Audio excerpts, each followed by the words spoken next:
What is going on, guys? Welcome back to another video. It is week 6 of fantasy hockey, and let's get right into it. We're going to start off with the schedule here. As you guys can see on the left side of the screen, pretty standard week. Monday, Wednesday, Friday, and Sunday being light nights. We're going to call them light nights because some people in the comments get a little bit confused. Some of you new people when I say off nights. But yeah, Monday, Wednesday, Friday, Sunday. And then the heavy nights are going to be Tuesday, Thursday, and Saturday. In terms of the best schedules this week, the Rangers and the Islanders have 4 games, 3 of those being light nights. Islanders don't have the easiest opponent goals against average, but it's solid in terms of getting those light nights and streaming those players. The Predators have 3 games, all of those being light nights, so they're going to be a good option. The only issue is they have the hardest opponent goals against average, so not the best. And then there's also 2 teams that have 4 games and 2 light nights. Those teams being the Vegas Golden Knights and the Edmonton Oilers. For the rest here, we have 4 teams that have 3 games with 2 light nights: the Flyers, the Devils, the Lightning, and the Canucks. We also have the Penguins and the Mammoth, only 2 games, so they're going to be in the least amount of games section as well. But both of their games are light nights, so you might be able to stream some players from these teams following a streaming strategy that I'm going to talk about in a little bit later in this video. Before we move on, I quickly want to give a shout out to Fantasy Roundup. This is an exciting new platform for fantasy sports players, specifically for hockey. If you guys want to use it, it's going to be very useful because you can automate your waiver wire pickups. With this website, you guys can connect your ESPN or Yahoo fantasy accounts, and you can schedule your waiver wire pickups. Let's say you want to pick up a player from the Rangers and the Islanders this week to get those juicy light nights. You guys can just use this platform, and you don't have to set an alarm to wake up at 3 a.m. to pick up the player you want. And there's also one other very cool feature, and that's making polls. You guys can do start-sit polls, so people will vote on the poll you create. Basically, how it works is all you got to do is under hockey, when you go to hockey polls, you guys can go and you guys can search up your player, Andrei Svechnikov. That's one example tonight. When you go to chat, all you got to do is start a poll. You guys can do 2 players or 3 players or 4 players, however many players you want. And you can do Andrei Svechnikov. I'm going to do 2 players here. And Mika Zibanejad. That's what I'm going to do. All you got to do is click create poll. And then when you go back to polls here, you're going to see that there. And the people on Fantasy Roundup will help you out by picking which player you should start and picking which player you should sit. There's a free 7-day trial if you guys want to check it out. After that, it's $6 US per month, and there's going to be more info in the pinned comments below, including the link to the website if you guys want to check it out. Moving on to the least amount of games, we have 3 teams that only play twice this week. The Blackhawks, they only have 1 light night out of the 2 games, so not the best. And then the Penguins and the Mammoth, yes, you might want to stream them throughout the week, like picking up Mammoth players on Wednesday and dropping them Saturday, picking up Penguins players on Friday and dropping them Monday of the next week. But in general, holding these players for the entire week isn't the best. If they're star players, then obviously you're not going to drop them, but you might want to consider dropping some of those average players on these teams for players on teams with better schedules. Moving on to the streamers with the Rangers, not the most options. Panarin and Miller, if they're somehow available. Mika Zibanejad, I think, is a solid buy low, bounce back player. Just looking at the numbers, I'll talk about that in a later video. I'm going to be posting a buy low video very soon, but he's a good stream for this week. Will Koulé has been moved up to Powerplay 1. He's on line 2. Although we have to see what happens with Vincent Trocheck because he's supposed to return soon. And then there's a pretty big teardrop because no power play 1, but Alexi Lafreniere is still in the top 6.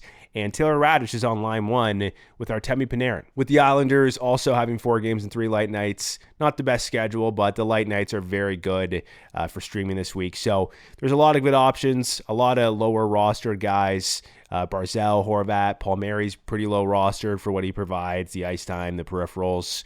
Matthew Schaefer, obviously. Emil Heineman, especially if your league counts hits. He's line 1, not power play 1 though. Jonathan Drouin has a good deployment. Hasn't been like the best this year, but you know, he's a solid guy who can put up points. You also have Anders Lee, John Gabriel Peugeot, Simon Holmstrom, Ryan Pulock for peripherals, etc., etc. For the Preds, this is a tough one because the Predators are very bad and their opponent goals against average is tough, but there's still some solid options. I mean, Philip Forsberg, maybe if he's been dropped. Marchessault and Stamkos, they're currently on power play 2, but they're splitting the power plays 1A, 1B. We'll see if that lasts. And then obviously Ryan O'Reilly, line 1 power play 1. Luke Evangelista, who's line 1 power play 1, getting really good ice time. Eric Holla in the top 6. He's also on power play 1 as well, even though it's not like an official power play 1, but he could be worth a look. And then obviously some deeper league guys like Bunting, Svechkov, Wood, Brady Shea, who's on the top units.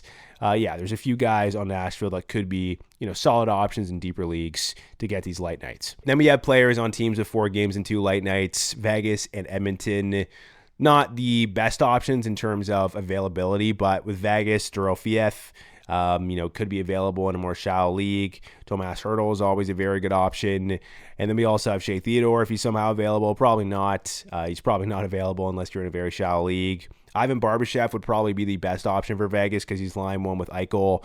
And I believe Marner, they moved him up to the top line with Eichel. We'll see if that lasts, but he would probably be my favorite option in terms of roster percentage. You have Brandon Saad, who I believe is line 2 right now. I'd have to double check. You have guys like Riley Smith, William Karlsson, Brett Howden, Keegan Colasar for hits, Jeremy Lazon. If he does play, those peripherals are pretty juicy, depending on your league settings, of course. And then for the Oilers, Ryan Nugent-Hopkins could be available in a more shallow league. You also have Roslovic, currently line 1 power play 1, but we'll have to see if Zach Hyman returns. There's a chance it's not this week, so Roslovic could have this deployment the entire week, which is very, very juicy. Definitely take a look at him for a stream. Obviously, Thursday and Saturday are heavy nights, but if you want to pick him up for Monday and drop him Thursday, that could be really solid to get those 2 light nights. And then there's deeper options like Mangiapane, who's in the top 6, Podkolzin, who's in the top 6, and some defensemen like Ekholm, Wallman, and Nurse. In terms of streaming strategies, obviously for the entire week, you want to take a look at Rangers, Islanders, Predators, and Vegas players like I just talked about. But in terms of picking up players throughout the week, if you want to pick up Oilers and Devils players Monday and then drop them Thursday, so you get those Monday and Wednesday light nights, that's going to be ideal. For the Flyers and the Mammoth, you want to pick up players from those teams on Wednesday and then drop them Saturday to get Wednesday and Friday light nights. And then for the Penguins, the Lightning, and the Canucks, you want to pick up those players for the weekend. So you pick them up on Friday and drop them Monday of next week to get those Friday and Sunday light nights. All right, moving on to the easiest schedule for skaters. I am recording this on Saturday, so this might be slightly adjusted, based on the Saturday games, but it's pretty accurate. It's not going to change too much from a slate of games. But these are teams that have a very high opponent goals against average, so they're playing teams that generally let in a lot of goals. These teams are the Bruins, the Kings, the Knights, the Flyers, the Blackhawks, the Avalanche, the Wild, the Flames, the Mammoth, the Canadiens, the Senators, and the Sharks. There's a chance that players on these teams have an above average week. And then on the flip side, the hardest schedule for skaters are going to come from these teams with a low opponent goals against average. So the teams they're playing generally don't let in a lot of goals.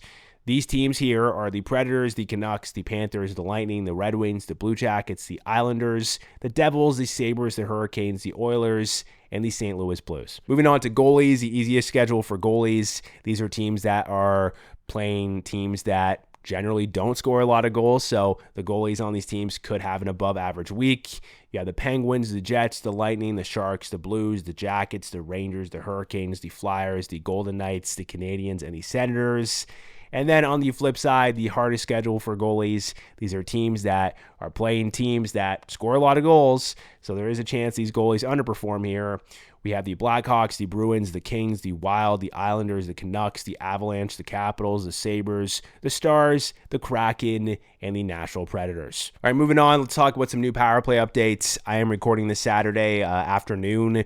Most of these should be accurate, but yes, there could be some changes on Saturday. I might edit in some stuff tomorrow, Sunday morning, when I am posting this video, where I might comment below. So look at the comments below to see any updates. Jack Quinn's been promoted to Power Play 1. Isaac Roseanne is still Power Play 1.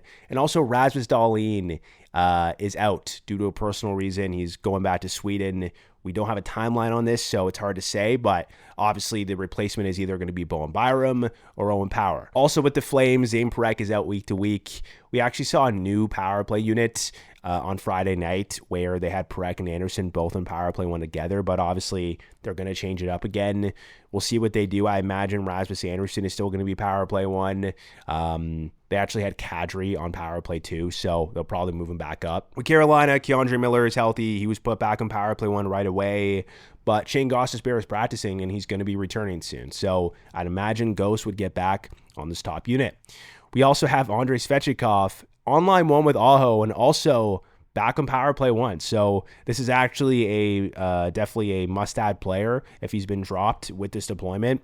We'll see if it lasts, but promising stuff for him. With Chicago, we have Artyom Levshunov on power play 1 over Sam Renzel, and then we actually have Tara Vinen moved up to power play 1, and Frank Nazar moved down to power play 2. With Dallas, Roope Hintz is healthy, and he's back in power play 1. With the Red Wings, Patrick Kane is healthy. He's back in power play 1, bumping down Emmett Finney to power play 2. With the Edmonton Oilers, Roslovic is power play 1, but Zach Hyman is close to returning. So we'll have to see what happens there. They might slow Hyman into things. We know Hyman lost power play 1 to Corey Perry last year, so it's not a lock that he's going to be on there. In fact, Roslovic has been good on this top unit. So ultimately, I think it's going to be Zach Hyman, but I don't know how quickly that's going to happen. So, yeah, we'll see what happens there. Speaking of Corey Perry, he's been put on power play 1. He's just really good on the power play, I suppose. Andrei Kuzmenko is down to power play 2, so obviously this really hurts Kuzmenko. With the Wild, Jared Spurgeon is still power play 1 for some reason. I don't think that's going to last long term, but that's what it is right now. And then the big one is obviously Zuccarello is returned. He's on line 1 with Kaprizov. He's on power play 1. Definitely a must-add player.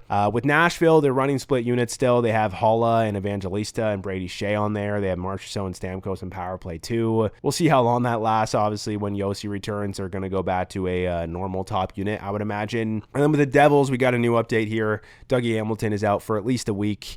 So we saw Luke Hughes on power play 1, and then I believe they actually kept Dawson Mercer on there. I don't know if it's going to be Luke and Timo for at least a week, because that's what they were running, and then it was Dougie and Mercer as the other sort of grouping on that top unit. We'll see what happens there, but we know it's going to be Luke Hughes for at least a week. Then with the Rangers, Will Coule's power play 1, Alexi Lafreniere's power play 2, but Vincent Trocheck is returning soon, and I'd imagine he'd get back on the top unit. I mean, we'll see, guys. Cooley did have a power play goal the other night, and this power play has been very bad, but ultimately, I think it's going to be Trocheck. We'll see what happens, but Cooley could be worth a look depending on your league size and your league settings. Also with the Senators, Ridley Greig is still power play 1 for some reason. The Flyers are switching up power play 1. It feels like every game at this point. I tweet about this often. I tweet about the units. It's hard to really pinpoint what they're going to do, so no use of going over it. They're switching things up. It's sort of a 1A, 1B situation at the moment. And then with the Penguins, Ben Kindle is still power play 1. Kindle, the rookie, has been very good, getting a lot of ice time, so yeah, good stuff for him. Willie Macklin is out. He's been put on IR, but it's not going to be a long-term injury. In his absence, we have Alexander Wenberg on power play 1. With the St. Louis Blues, they're back to split units. So they had Dvorsky, a rookie, and Jimmy Snuggerud on power play 1 with Robert Thomas and Buchnevich, I believe. They had Kyrou and Holloway on power play 2. Fowler was actually put back on power play 1 today in practice, and Falk to power play 2. So yeah, that's what it is right now, but it is constantly changing. So I would take it with a grain of salt. We also see Eli Tolvanen getting some power play 1 looks, but it seems to be a 1A, 1B unit. With Tampa, Hagel was put on power play 1 because the power play wasn't doing good. He scored a goal on power play 2. They bumped him up, and the power play has been better with him on it. He got a power play assist as well, so very good news for him. But today, they bumped him down to power play 2, moved Bjorkstrand back on power play 1, and they also put Darren Radish on power play 1 over Victor Hedman as well. I don't think this is going to last. I think Hedman's going to get back in there.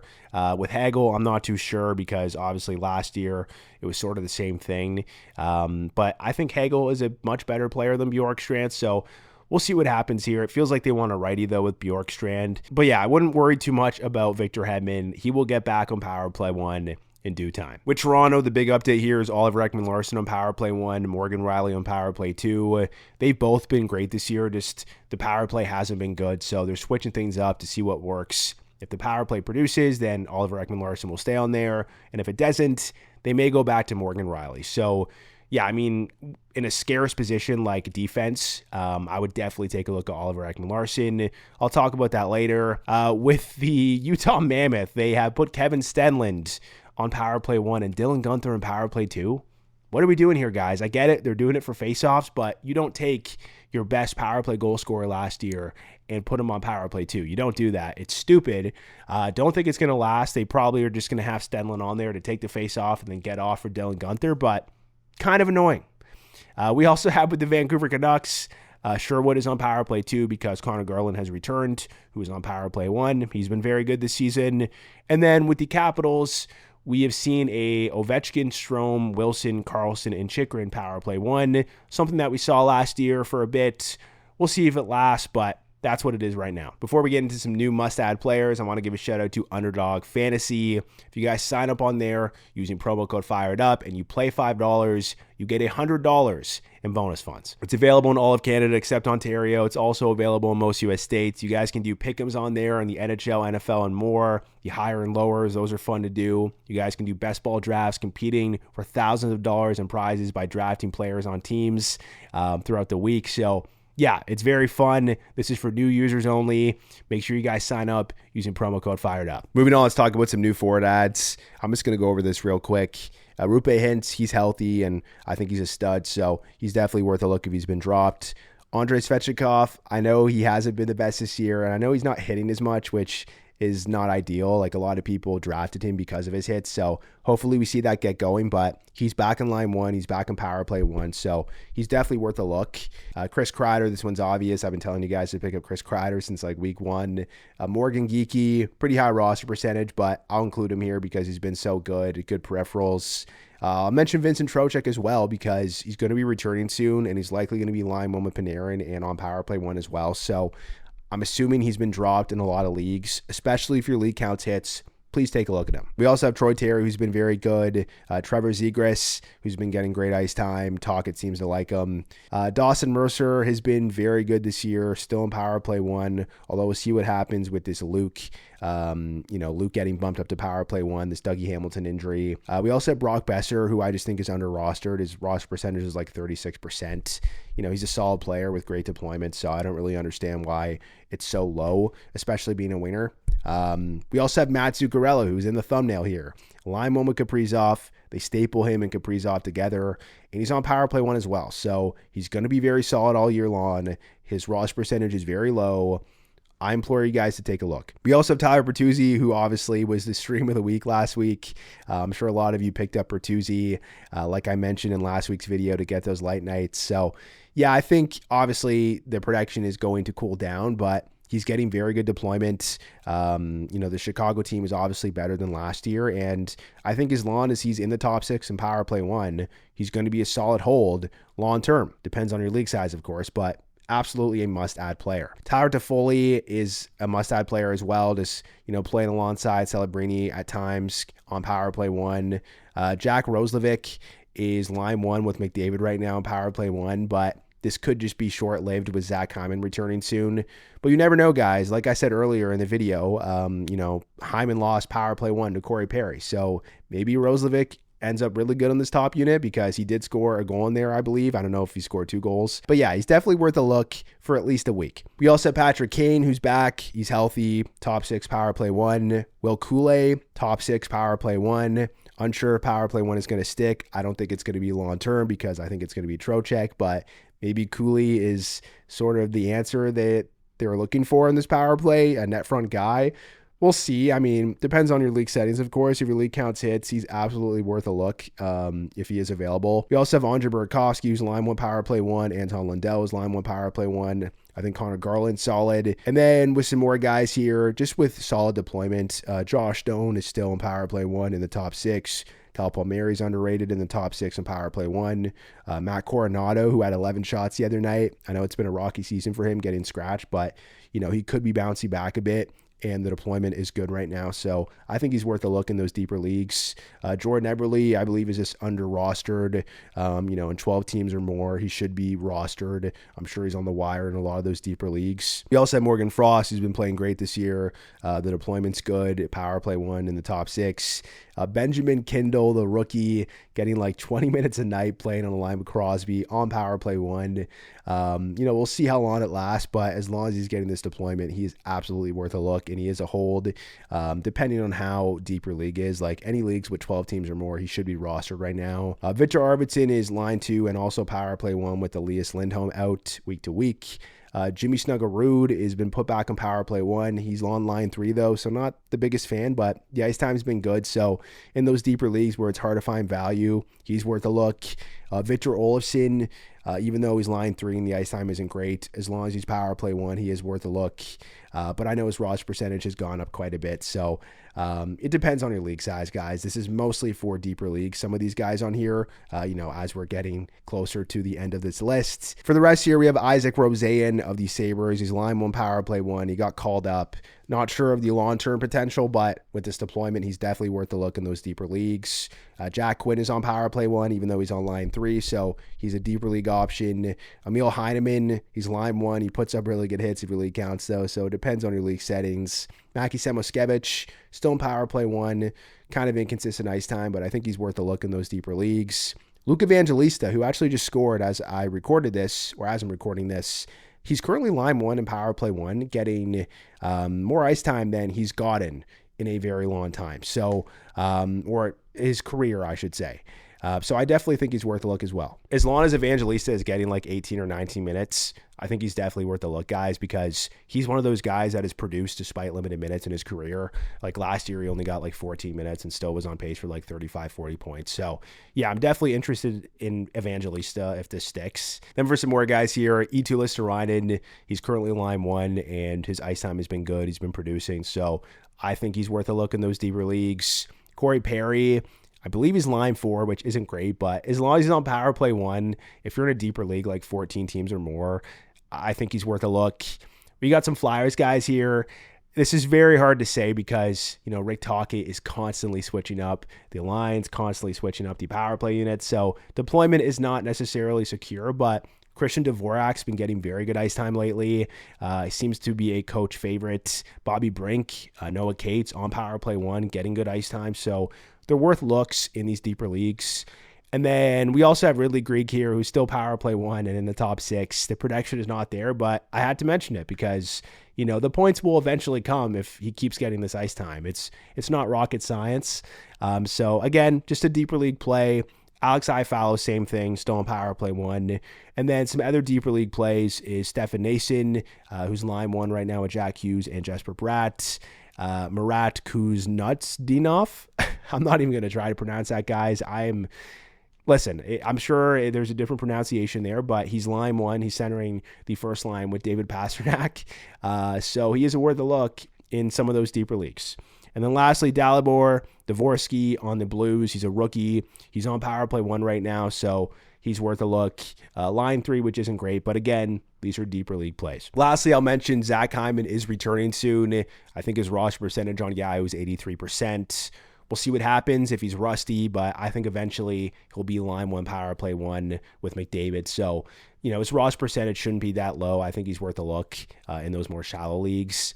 And lastly, I'll say I still like Ivan Demidov quite a bit now that he's power play 1. Yes, he only had like 10 minutes the other night. And my thing with him is that you need to be patient, right? So there could be, a situation where in the next like couple of months, first 2 months, 3 months, where his ice time is sort of inconsistent. But down the stretch, if he maintains top 6 power play 1 deployment, he could be very good, right? If we start seeing him basically getting a consistent 16, 17 minutes, that could be very good for Demidov. So this is a long-term project. There's going to be ups and downs, but I still am a fan. I'll also add in Dmitry Voronkov here. Had a really good night last night. In general, I've been a fan just because he's line 1, power play 1. As long as he's playing on the line with Marchenko and he's on this top unit, he is worth a look. And I think he's under-rostered. Moving on to defensemen, I'll keep including Jackson Lacombe on here because I love what the Ducks are doing. The ice time is insanely high. It's among the highest in the NHL for Lacombe. Some of the underlying stats suggest that he's been unlucky. He's been on the ice for a lot of goals, and he's been involved, but he's like the third assist. So he's not showing up on the score sheet, but the points are going to come. I love the power play usage as well. They're giving a lot of ice time to the power play one. So, yeah, I could go on, guys, but I think Lacombe is going to be great all year long. He's a very talented player. Alexander Nikishin, obviously with some of these injuries, they've improved the ice time. So that is a concern of mine when everyone's healthy. Keandre Miller just returned. Shane Gostisbehere is going to be back. So we'll see, but he is a beast out there. The peripherals are there, so it depends on your league settings here. We also have Jacob Trouba. The points are going to cool down for obvious reasons, but really good peripherals, really good ice time. So in those category leagues or points leagues where hits are counted, obviously a huge fan. Luke Hughes in those more shallow leagues, he's going to be on power play one for at least a week. So maybe if you need a defenseman for the next 2 weeks, Luke Hughes is your guy. Rasmus Andersson, he's been getting power play one looks. Zamparek is out week to week, so maybe Anderson stays on there. So, yeah, he's one of those guys that puts up really good blocks and maybe get some power play points. Oliver Ekman-Larsson, if you guys need a defenseman, this is a pretty low-rostered guy. I'm not saying this is going to stick because he hasn't necessarily been incredible on the power play, but they're trying to get something to work. So if it starts to work, if this power play starts to produce and Ekman-Larsson is on it, he's going to stay on it. And being the quarterback on the Leafs power play is very valuable. So I can't guarantee he's going to get this deployment long term, but again, defensemen on power play one on good teams are very hard to come by. So if you need a defenseman, I would absolutely take a flyer on Oliver Ekman-Larsson. We also have Jared Spurgeon, who's still in power play one for some reason. Don't think it's going to last, but it's still lasting. So, I would definitely take a look in those deeper leagues.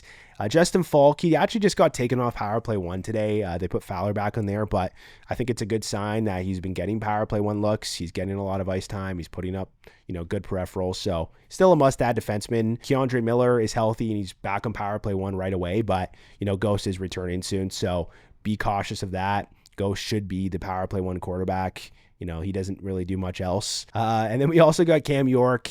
They've been mixing up the power play one quite a bit, so I can't say he's going to be power play one all season long, but the ice time is really good, and he's been producing, so he's worth a look.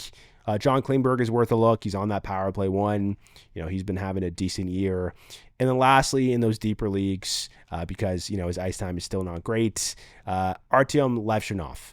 He's been put on power play one over Sam Renzel. He's produced on that power play right away. I think he has 2 power play assists in the last 2 games, so definitely worth a look in leagues with, 12 teams or more or 14 teams or more. I also want to mention that one of Owen Power or Bowen Byram will be power play one with Rasmus Dahlin out for personal reasons. Don't know how long Dahlin is going to be out. I'd imagine it would be at least a week, and we don't have the information just yet. So I will edit it in this slide. It's going to be Owen Power, Bowen Byram on power play one. That's a huge bump to their fantasy value. With Tampa, Darren Radish is on power play one, but I really don't think it's going to last. I think maybe they're trying to light a fire under Hedman. But listen, if it does last for a little bit here, then Darren Radish is obviously a great stream. Brady Shea as well is still power play one with Roman Josi out. It's split units, and Brady Shea is not the best player. So, this is only a very deep league option. In terms of some other potential ads, Brock Faber, listen, I'm not seeing this production as sustainable. He's still not power play one, so I think he's going to cool down, but the ice time's there, the peripherals are there. He could be solid all year long, but please don't overreact and drop some good players for Brock Faber. We know how the story goes. Noah Hannafin's healthy, not the biggest Hannafin guy, but he gets a decent amount of ice time. His peripherals are okay. Not a power play one guy, but maybe good for like 35 to 40 points, and that's worth something. And lastly, I'll say Shane Gostisbehere will be returning soon. I expect him on power play one, so if he's been dropped, I would take a look. Lastly, I just want to talk about goalie ads. I still think Lucas Dostal is under-rostered, so I'm going to keep putting him on here. The Ducks have obviously been incredible, so he's a good ad. We also have Spencer Knight. He is a clear sell high, but I had to include him because he's been on an absolute heater. We also have Akira Schmidt, who just had a shutout with Vegas. Hill is out month to month. That's what Elliot Freeman has said. Not completely confirmed, but it seems to be the case here. So Schmidt is either going to be the starter or the 1A because Carl Lindbaum has been getting some starts as well as like a 1B situation. But Schmidt has the best chance to take over at least until Carter Hart starts to play, which is coming up soon. I believe it's December 1st. So yeah, for now, he's definitely a must-add goalie. Could be a messy situation long-term, though. I don't know what's going to happen there. We also have Schlatts of the Pittsburgh Penguins. Tristan Jarry is out at least 3 weeks. So, Schlatts is the number one guy on a team that has been pretty darn good, has definitely exceeded expectations. We also have Pyotr Kochekov, who is healthy and is likely splitting with Freddie Anderson on a very good team. So especially in those category leagues, I would take a look. We also have Dan Vladar, who's still been playing very good this year. Sam Harrison is back, but Vladar could be sort of the 1A goalie there or the number one starter. We have Joseph Woll, who's going to be returning soon. Stolarz hasn't been great. I think they probably want to go back to a split, so he's definitely worth a look. Carl Lindbaum, like I mentioned, he's sort of the 1B right now. Could be the backup. Kind of a messy situation, but in those deeper leagues, he's worth a look. And then we also have Yaroslav Askarov here. He's been gaining more starts. He's been playing good. Although Alex Nedeljkovic is still there, it's probably a split, but in those deeper leagues, he might be okay. The last goalie I'll mention here is a new update. Joey Daccord did not travel with the team. He is injured. We don't have any other information other than that. So, if you're desperate for a goalie, Philip Grubauer is going to be getting more starts with Daccord out. All right, guys, that's the end of the video. We're doing a buy low, sell high video very soon. Stay tuned for that video. But for now, that's the end of this video. Hit that like button, subscribe, and I will catch you in the next one.